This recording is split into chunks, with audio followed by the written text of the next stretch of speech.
बिस्मिल्लाहिर्रहमानिर्रहीम, अस्सलाम वालेकुम रहमतुल्लाह। जिस बिस्तर पर हम मिस्री की जाए, क्या वो बिस्तर नापाक हो जाता है? देखिए, इस मौजू पर मैं पहले भी काफ़ी दफ़ा कह चुका हूँ कि जिस बिस्तर पर हम मिस्री की जाए, जिस कपड़ों पर हम मिस्री की जाए, जिस चादर पर हम मिस्री की जाए, अगर उस कपड़े पर, उस चादर पर, उन बिस्तर पर, बेड पर, गद्दे पर अगर मनी लग जाती है तो वो नापाक होगा। गंदगी लगेगी, नापाक होगा।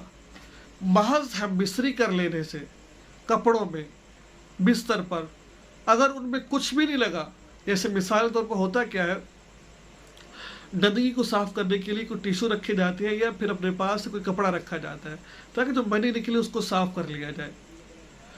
अगर वो मनी बेड पर गिर जाती है, चादर पर गिर जाती है, कपड़ों कब तब जाके वो चादर, कपड़े नापाक होंगे। अगर कुछ भी नहीं गिरा, सिर्फ महज उस पर हम मिस्री की है और कुछ भी उस पर नहीं गिरा, ना बेड पर गिरा है, ना चादर पर गिरा है, इस सूरत के अंदर बेड, चादर नापाक नहीं होंगे। ये लोगों के अंदर पता नहीं कहाँ कहाँ से बातें फैली जा चुकी है, इस तरह वो नापाक नहीं होंगे जब तक गंदगी उनमें ना लग जाए। ठीक है, दुआ में याद रखिए, चैनल को सब्सक्राइब लाजमी कर दें। अस्सलाम वालेकुम।